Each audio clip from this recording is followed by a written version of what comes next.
Previous videos में, previous lectures में हम बात कर चुके थे बॉयज़ लॉ से रिलेटेड। बॉयज़ लॉ हमने पढ़ा था कि बॉयज़ लॉ में था क्या क्या कि प्रेशर और वॉल्यूम जो होता है वो एक दूसरे के इनवर्स से रिलेटेड रहते हैं। जो हमने बॉयज़ लॉ पढ़ा था P1 V1 equal to P2 V2। और आज जो हम डिस्कस करने वाले हैं वो डिस्कस करेंगे आपका Charles law. Charles law mainly होता क्या है, चार्ल्स लॉ को टेम्परेचर वॉल्यूम रिलेशनशिप भी कहा जाता है, यानी टेम्परेचर और वॉल्यूम के बीच में रिलेशनशिप जो होता है उसको भी चार्ल्स लॉ कहा जाता है। यहाँ होता क्या है, यहाँ मेनली जो होता है आपका प्रेशर वो कांस्टेंट होता है। वॉल्यूम जो रहेगा, वॉल्यूम ऑक्यूपाइड बाय गैस, यानी वो गैस के द्वारा जो वॉल्यूम ऑक्यूपाई किया जाएगा वो डायरेक्टली प्रोपोर्शनल होगा किसके, टेम्परेचर के, यानी V is directly proportional to T। और मेनली चार्ल्स लॉ कहता क्या है कि V1 upon T1 equal to V2 upon T2, यही कहता है हमारा चार्ल्स लॉ।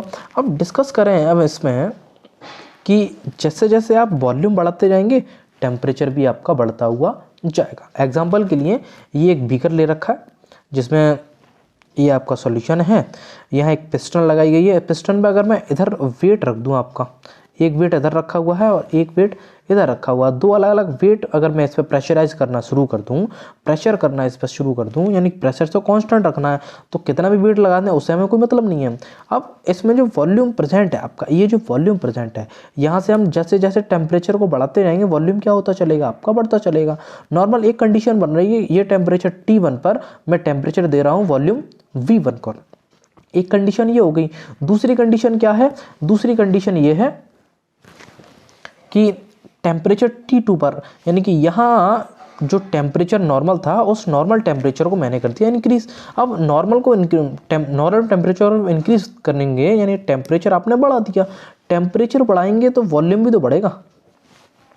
नॉर्मल पहले क्या था, टेम्परेचर के साथ साथ वॉल्यूम। अब ये नया हमने टेम्परेचर लिया है, इसे हम, ये तो बीकर रखा हुआ था, इसमें सॉल्यूशन भी रखा हुआ था, इसे हम हीट दे रहे हैं, हीट दे रहे हैं यानी टेम्परेचर बढ़ा रहे हैं। पहला टेम्परेचर के लिए पहला वॉल्यूम, दूसरे टेम्परेचर के लिए दूसरा वॉल्यूम। जैसे जैसे टेम्परेचर बढ़ा वैसे वैसे वॉल्यूम भी बढ़ता गया। वॉल्यूम बढ़ेगा यानी वॉल्यूम बढ़ेगा, यानी इसके जो इंटरमोलिकुलर पार्टिकल्स होंगे उनका स्पेस भी बढ़ेगा। गैसेस स्टेट की बात कर रहे हैं हम, गैसेस स्टेट में हम पढ़ रहे हैं ऐसे। यहाँ से टेम्परेचर दिया था तो इतना राइज नहीं हो पाएगा वॉल्यूम, लेकिन यहाँ हमने और थोड़ा टेम्परेचर बढ़ा दिया तो वॉल्यूम भी राइज हो गया। वॉल्यूम राइज हो गया तो पिस्टन क्या हो जाएगा, प्रेशराइज होकर ऊपर की तरफ उठ जाएगा, जो कि यहाँ नहीं हो रहा था। यहाँ नहीं हो रहा था क्योंकि यहाँ एक फिक्स टेम्परेचर था। अब उस टेम्परेचर को यहाँ बढ़ा देंगे तो ये पिस्टन जो होगा वो ऊपर की तरफ जाने लगेगा, यानी प्रेशराइज नीचे से ऊपर की तरफ करने लगेगा। क्यों करने लगेगा, टेम्परेचर बढ़ाने के साथ साथ वॉल्यूम भी उसका बढ़ता हुआ जाएगा, या वॉल्यूम बढ़ाने के साथ साथ टेम्परेचर भी बढ़ता हुआ जा रहा है।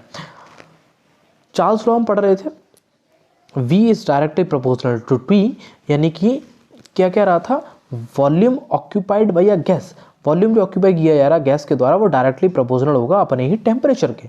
V is directly proportional to T, वही सेम चीज़ नीचे है, V is directly proportional to T। अब प्रोपोर्शनल हटाएंगे तो एक कांस्टेंट भी तो लगेगा, K2 हमने कांस्टेंट ले लिया, V इक्वल टू K2T। और अब T को मैं इधर ट्रांसफर करूँगा क्योंकि ये मल्टीप्लाई में है, इसके नीचे रहेगी तो V upon T equal to K2, where K2 is a constant. K2 क्या है आपका, एक कांस्टेंट है। तो V2 V1 यानी कि वॉल्यूम सेकंड और वॉल्यूम 1 का जो रेशियो रहेगा वो टेम्परेचर सेकंड और टेम्परेचर 1 के बराबर रहेगा, यानी V2 upon V1 equal to T2 upon T1, where K2 is a constant. K2 एक कांस्टेंट की तरह काम कर रहा है, यानी कि प्रेशर जो है आपका वो यहाँ कांस्टेंट की तरह वर्क कर रहा है। तो अगर यहाँ से एक वैल्यू निकालना चाहें तो वैल्यू क्या निकल कर आएगी, V1 upon T1 equal to V2 upon T2।